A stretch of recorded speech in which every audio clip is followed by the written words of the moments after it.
how will you know that you have achieved your desired outcome? Join me as we explore this a little bit deeper.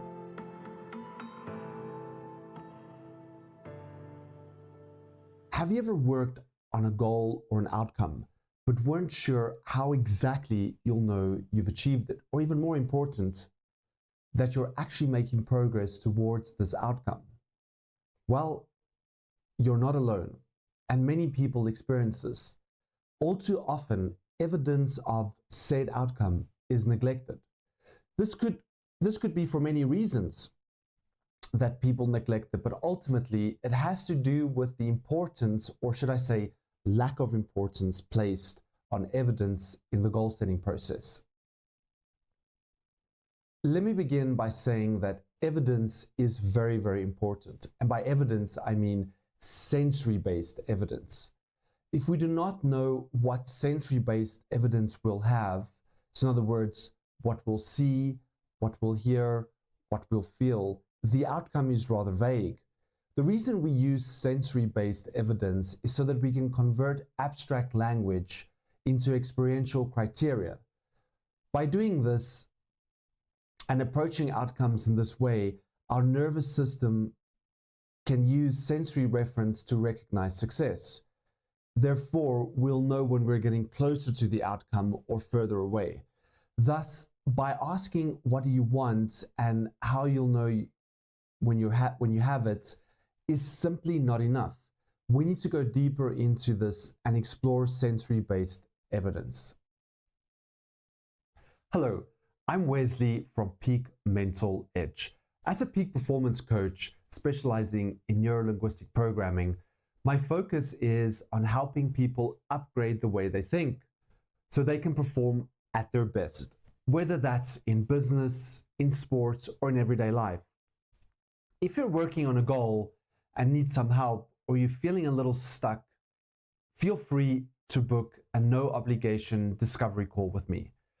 It's usually 30 minutes. It's free of charge, and you never know, it might be a perfect fit for you. For those of you seeing this for the first time, a very warm welcome. And for those of you returning from my previous video, welcome back. This is a series of videos that will give you workable, actionable steps that you can take towards achieving your outcomes and goals. In this example, once again, I've used a salesperson, but feel free to substitute this with an area you're working on or an outcome that you would like to achieve. In the meanwhile, let's dive a little bit deeper into how you will know you've achieved your desired outcome. So why exactly is evidence critical when we're working on specific outcomes? Well, there are many reasons for this, and now I'd like to share a couple of these reasons with you. First and foremost, it operationalizes the outcome. So instead of something like, I want confidence, you now get, I see myself speaking calmly in meetings and people nodding. Now it's observable. And I also just want to add another caveat here. It's not that important what the other people are doing. What's more important is focusing on what we have control over in achieving outcomes. Okay. Secondly, it calibrates success. Without evidence, the brain never knows it has succeeded. The goal becomes endless. Evidence creates the completion signal.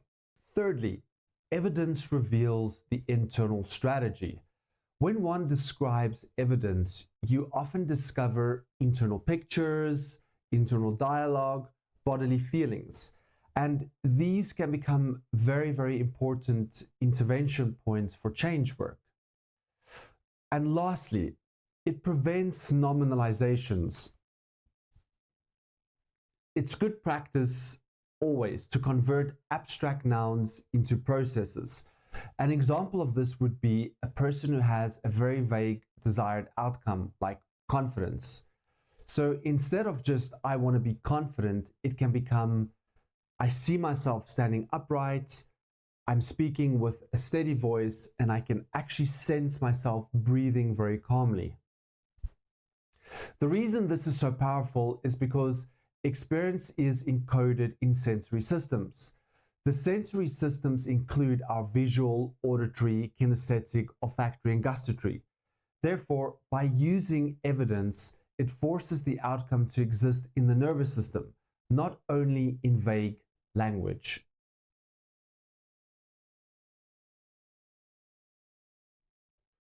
Let's look at a practical example. And I'm going to return to the example I used in the previous video about the salesperson who wants to be able to pitch prospective clients effortlessly and close more deals as a result. Even this outcome is a little bit vague and needs to be translated into sensory experience for the nervous system to recognize it, i.e., recognize when you're getting closer and when you are being successful and have achieved it. This could translate into something as follows. How will you know that you are pitching prospective clients effortlessly? Well, I see myself standing with upright posture, using my hands to explain and gesture certain concepts, and I'm also making frequent eye contact with clients. I would then say, great, and what are you hearing? Well, I'm hearing myself speak very confidently. Then I would say, well, that's still kind of vague. What exactly are you hearing?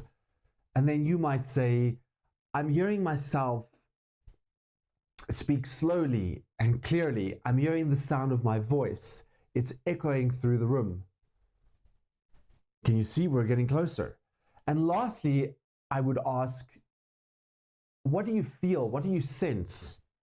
And perhaps you would say something like, I feel my feet firmly planted on the ground. My shoulders are back and my breathing is calm. Furthermore, there's a warm and comfortable sensation in my chest area. So what just happened here? As you saw and experienced, an abstract goal was translated into sensory experience. And through me illustrating this to you, you now have an idea of how you can do this with any outcome that you are working on, and how important it is to do this with an outcome that you are working on.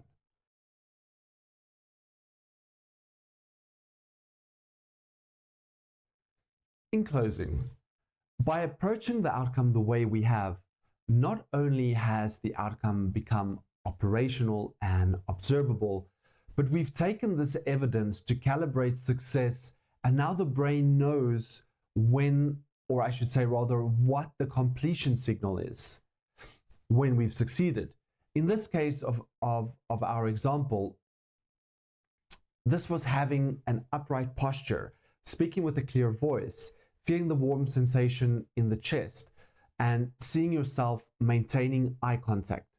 Another great advantage of approaching outcomes in this way is that once you have your internal strategy, the sensory-based evidence and the sequence in which they happen, you can create intervention points where change work can happen and where you can go and calibrate and make changes.